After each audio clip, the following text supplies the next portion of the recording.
Right. Good evening, everybody. Today we are going to start IELTS writing section. Right. As you all know, in IELTS we have four sections: listening, reading, writing, and speaking. Right. This listening, reading, writing. These three components are coming all together. I mean, in one go, right? You have to do, you have to start with listening, then you'll do reading, then you'll do writing. Like that, it's going like that. Uh, but speaking is conducted separately. It can be done in the same day or uh, in a different day, right? So writing, uh, okay, let me explain you.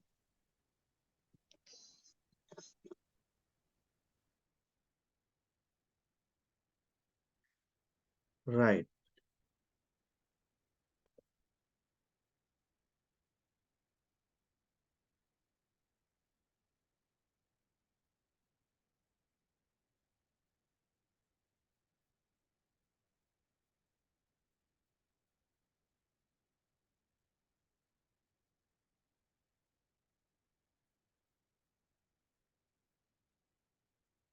As I said you before, listening is there. You can mute your mics.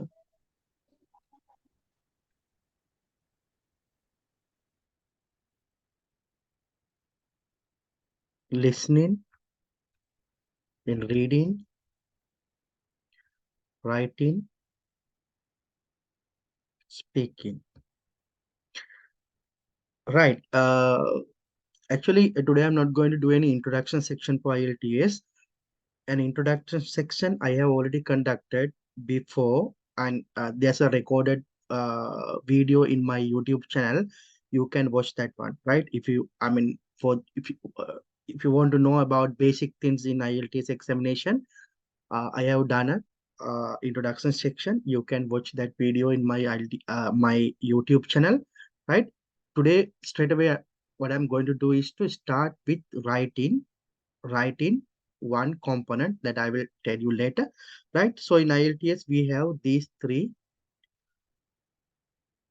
sections, right? These four sections: listening, reading, writing, speaking. These first three are coming in one go, right? Listening is about let's say 45 minutes exam, then reading 1 hour exam, writing 1 hour exam. Speaking is a separate uh, session.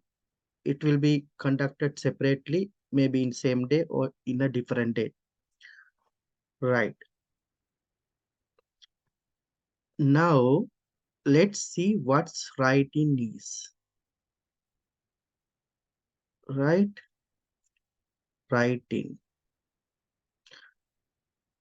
IELTS වල තියෙන writing කියන්නේ අමාරුම component එක. අමාරුම කියලා කියන්නේ අමාරුම නෙමේ.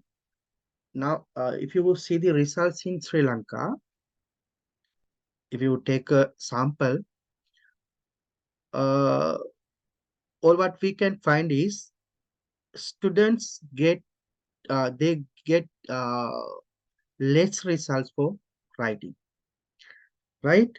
IELTS වල අඩුවෙන්ම bands ගන්නේ in general, right? In general කියන්නේ සාමාන්‍ය තත්ත්වයේ යටතේ ගත්තොත් අඩුම results අරන් තියෙන්නේ writing වලට. ඒක ලංකාවෙත් එහෙමයි, පිට රටවලත් එහෙමයි, right? So you have to focus on writing because writing is a component which is difficult, right? You may think it is easy, but you you are not able to get better results, good results compared to other sections. සාමාන්‍ය speaking වල එච්චර අමාරු නෑ band 7 ගන්න. but writing වල 7 ගන්න ගොඩක් අමාරුයි, right? listening වල 7 ගන්න එච්චර අමාරු නෑ.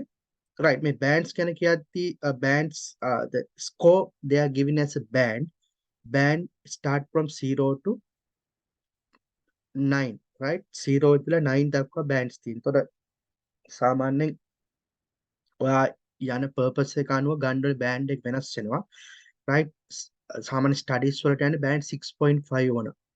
right? ඒක වෙනස් වෙන්න පුළුවන්. නමුත් සාමාන්‍ය තත්ත්වය මම කියන්නේ ජොබ්ස් වලට යන්නත් කෙයා ගිවර් වගේ යද්දී නම් බෑන්ඩ් 4.5 5 එකටත් ඇති. right? නමුත් අනිත් ජොබ්ස් වලට යද්දී ඊට වඩා වැඩි බෑන්ඩ් සාමාන්‍ය 6.5 වගේ ගන්න ඕනේ. නර්සින් වලට 7 ගන්න ඕන බෑන්ඩ් එක. ටීචින් වලට 8 ගන්න ඕන. ඔය වගේ බෑන්ඩ්ස් වේරි වෙනවා according to the requirement. Right? Right. Now, today what we are going to focus is writing. This is the section that we are going to focus. Right? Writing.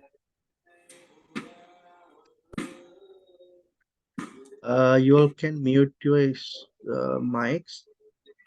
Right?